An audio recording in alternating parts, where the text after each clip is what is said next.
ഇപ്പോൾ അടൂർ പ്രകാശ് നമ്മളോടൊപ്പം ചേരുകയാണ്. ശ്രീ അടൂർ പ്രകാശ്, ഒരുപക്ഷെ ഈ വാർത്ത താങ്കളും ശ്രദ്ധിച്ചിരിക്കുമെന്നാണ് വിലയിരുത്തുന്നത്. ഈ ജോലി വാഗ്ദാനം ചെയ്തുകൊണ്ട് ഇവിടെ നിന്നും യുവാക്കളെ റഷ്യയിലേക്ക് കൊണ്ടുപോവുകയും പിന്നീട് കൂലിപ്പട്ടാളത്തിൻ്റെ ഭാഗമാക്കി മാറ്റുകയും ഒക്കെ ചെയ്തതിനു ശേഷം നാട്ടിലേക്ക് മടങ്ങി വരാൻ കഴിയാത്ത സാഹചര്യത്തിൽ കുടുങ്ങിപ്പോയ ആളുകളെ ഇപ്പോൾ തിരികെ എത്തിക്കാനുള്ള നടപടികൾ പുരോഗമിക്കുകയാണ്. ന്യൂസ് മലയാളം വഴിയാണ് ഈ റിപ്പോർട്ടുകൾ പുറത്തു വന്നത്. താങ്കൾ ശ്രദ്ധിച്ചിരിക്കുമെന്ന് വിശ്വസിക്കുന്നു.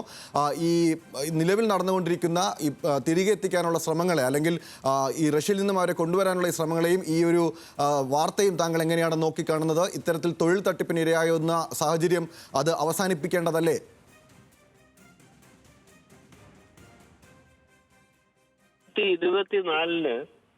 വിദേശകാര്യ വകുപ്പ് മന്ത്രിയുടെ മുമ്പിൽ ഒരു ചോദ്യം ഉന്നയിച്ചിരുന്നു. ആ ചോദ്യത്തിന് മറുപടി അദ്ദേഹം പാർലമെന്റിൽ പറയുകയുണ്ടായി. പറഞ്ഞു, അതായത് എന്റെ നിയോജകമണ്ഡലത്തിൽ നിന്നും 3 ആളുകൾ ഈ തട്ടിപ്പിന് ഇരയായി അവിടെ റിക്രൂട്ട് ചെയ്ത് കൊണ്ടുപോയി. അവരെ തിരിച്ചു കൊണ്ടുവരുന്നതിന് വേണ്ടി ഞാൻ ഇടപെടൽ നടത്തിയതനുസരിച്ച് അവരെ നേരത്തെ തന്നെ തിരിച്ചു കൊണ്ടുവരാൻ കഴിഞ്ഞു. പക്ഷേ അതിനുശേഷമാണ് മനസ്സിലാക്കാൻ കഴിഞ്ഞത് ഏതാണ്ട് 1000-ലധികം ആളുകൾ അവിടെ കുടുങ്ങി കിടപ്പുണ്ട്. അതായത് കംബോഡിയയിലുണ്ട്, അതുപോലെ തന്നെ മ്യാൻമറിൽ 415 ഉണ്ട്, ലാവോസിൽ 548 ഉണ്ട്. ഇവരെയൊക്കെ തിരികെ കുറെ ആളുകളെ തിരികെ കൊണ്ടുവരാൻ കഴിഞ്ഞിട്ടുമുണ്ട്. ബാക്കിയുള്ള ആളുകൾ ഇപ്പോഴും അവിടെ തന്നെ കുടുങ്ങി കിടക്കുകയാണ്. അവരെ തിരികെ കൊണ്ടുവരുന്നതിന് വേണ്ടി ഉള്ള നടപടികൾ കേന്ദ്ര ഗവൺമെന്റ് സ്വീകരിക്കുന്നു എന്നാണ് അന്ന് പാർലമെന്റിൽ മറുപടി പറഞ്ഞത്. അതനുസരിച്ച് ഇപ്പോൾ തിരികെ കൊണ്ടുവരാനുള്ള നടപടികൾ സ്വീകരിക്കുന്നു എങ്കിൽ അത് തീർച്ചയായിട്ടും അത് ഒരു അനുഗ്രഹപ്രദമായ ഒരു കാര്യമായിട്ടാണ് ഞാൻ അതിനെ കാണുന്നത്.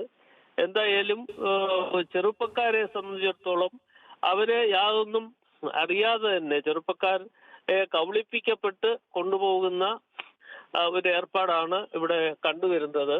ആരോഗ്യമുള്ള ചെറുപ്പക്കാരെ തെരഞ്ഞു പിടിച്ചുകൊണ്ട് അവരെ അവിടേക്ക് റിക്രൂട്ട് ചെയ്യുന്നു. അവർക്ക് നല്ല ജോലി കൊടുക്കാം എന്ന് പറഞ്ഞാണ് ഇവര് റിക്രൂട്ട് ചെയ്യുന്നത്. പക്ഷെ റിക്രൂട്ട്മെന്റ് കഴിഞ്ഞാൽ ഇവരെ റഷ്യയും മറ്റും നടത്തുന്ന യുദ്ധവുമായി ബന്ധപ്പെട്ടുകൊണ്ട് ഈ പാവപ്പെട്ട ആളുകളെ അതിലേക്ക് വലിച്ചഴക്കുകയാണ് ചെയ്യുന്നത്. അത് ഏതായാലും ഇപ്പോൾ ഗവൺമെന്റ് നേരിട്ട് ഇടപെട്ടു.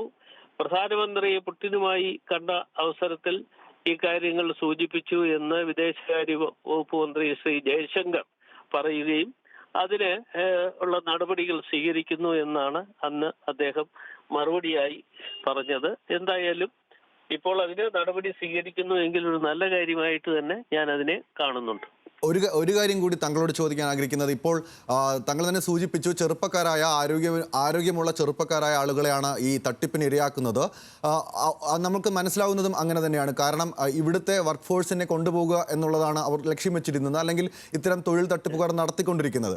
അങ്ങനെയെങ്കിൽ ഈ നോർക്ക ഉൾപ്പെടെയുള്ള വിദേശകാര്യ മന്ത്രാലയം ഉൾപ്പെടെ വളരെ ശക്തമായി നിലനിൽക്കുന്ന ഒരു സാഹചര്യത്തിൽ ഈ വിദേശ രാജ്യങ്ങളിലെ തൊഴിൽ വാഗ്ദാനം ചെയ്തുള്ള തട്ടിപ്പിന് തടയിടാൻ കുറച്ചുകൂടി ശക്തമായ സംവിധാനങ്ങളും നിരീക്ഷണങ്ങളും വേണം എന്നൊരു കാര്യം കൂടി ഈ വാർത്തയിൽ നിന്ന് നമുക്ക് വായിച്ചെടുക്കാൻ കഴിയില്ലേ? CBI അന്വേഷണം കേന്ദ്ര ഗവൺമെന്റ് ഈ കാര്യത്തിൽ ഏർപ്പാട് ചെയ്തിരുന്നു.